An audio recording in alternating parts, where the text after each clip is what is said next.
Hi neighbors! Welcome back to another video of Cooking with Neighbors. It is I, Jerri-ellen, and today I'm doing a copycat recipe, or in the style of recipe. It's Southwestern Egg Rolls from Chili's restaurant, yes. And I'm doing this today in collaboration with my cousin Mel over at Cooking with Cousin Mel. And usually Linda does one, but I'm not sure if she's joining in today. Anyway, I got some things started here. I'll put the amounts of everything across the screen as we go along. So in a pan, like we're using chicken thighs, but you can use chicken breast. My guys prefer the thighs, so that's what I'm going with. I have some oil in the pan that was heated up, and I added the chicken. Now you can chop the chicken first and fry it up, or you can fry it up and then chop it. But at the end, you're going to have it chopped. So anyway, you could do it either way. Like cook it up, chop it up, cook it up, okay? So we want to cook this through. The amount that I'm doing here would be 10 to 12 6-inch round tortillas, okay? We make these and we like the pieces a bit small. You can make them as chunky as you like, but we like having the smaller bits throughout the Southwestern egg roll. Just that way we get a bite all the time, you know. Yeah, that's one nice thing about recreating these dishes at home.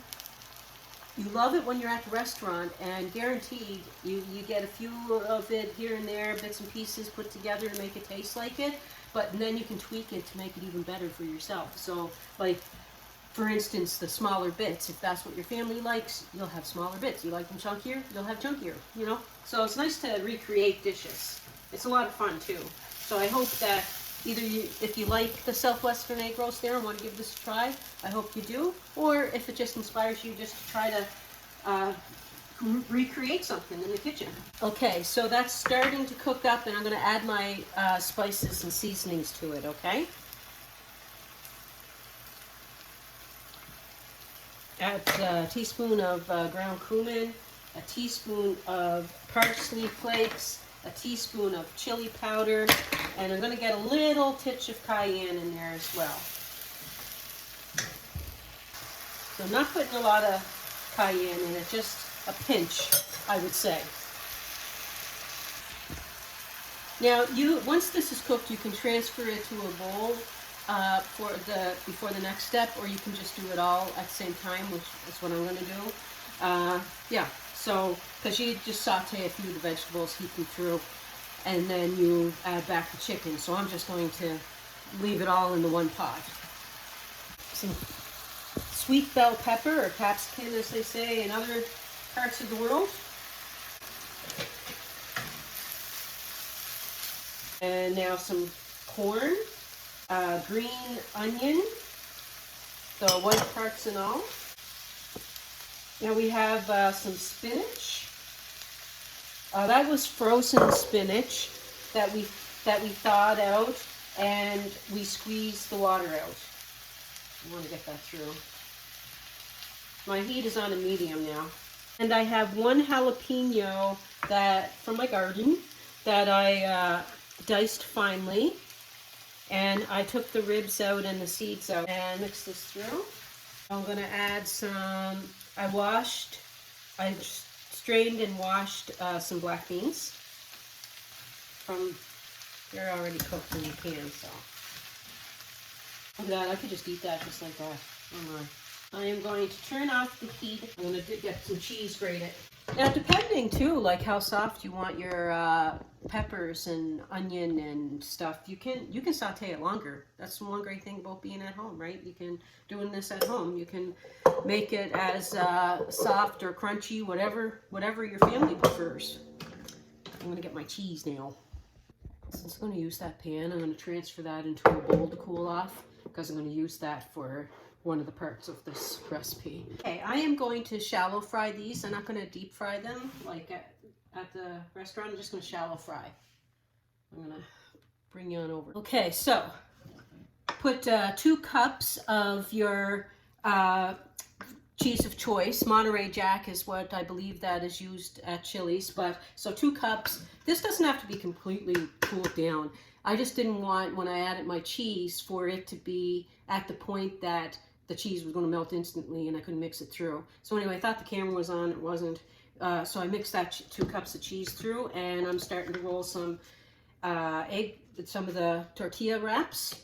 This is great in eggshell wrappers as well. I got some oil heating up. I'm going to shallow fry mine. So that's another great thing when you're at home. You can deep fry, shallow fry, air fry, whatever your heart desires.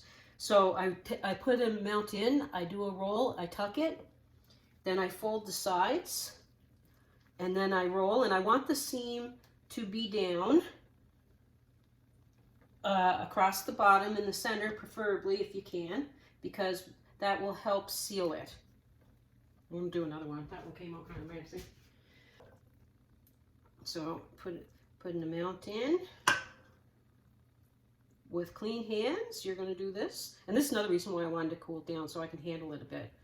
So, and then you're going to roll it, kind of tuck it, and then you're going to fold up the sides. Get the in there.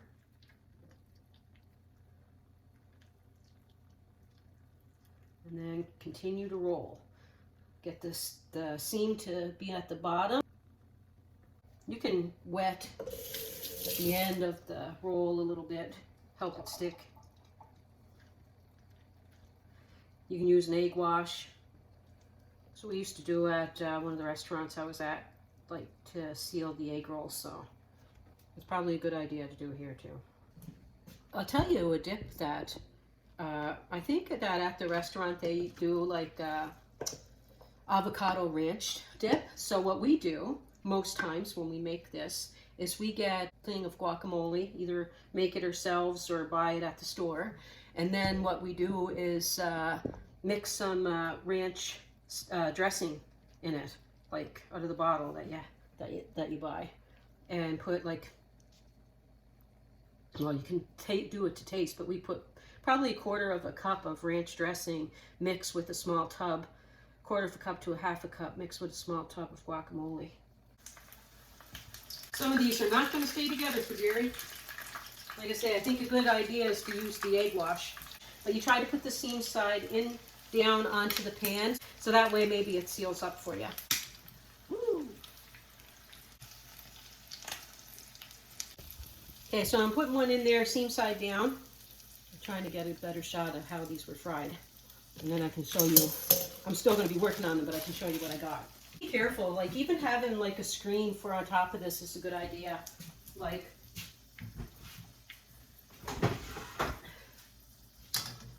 because it does pop, because the spinach and the corn, and there's, you know, just the wetness of it all.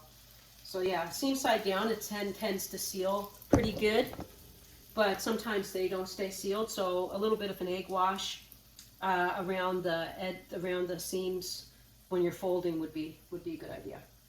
But I just want to show you quickly, and I'm going to turn that off.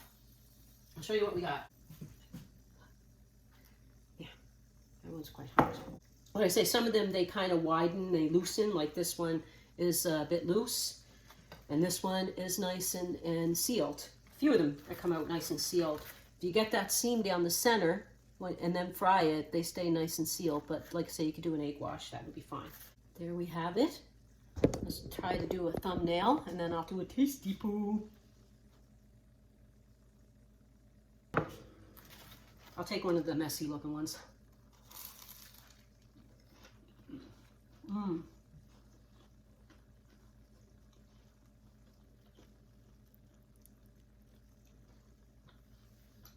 That's very good. That's very good.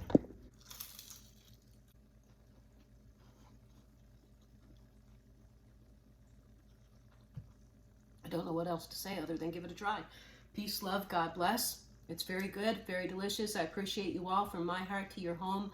I wish you all the best, and I thank you. See you everyone in the next video.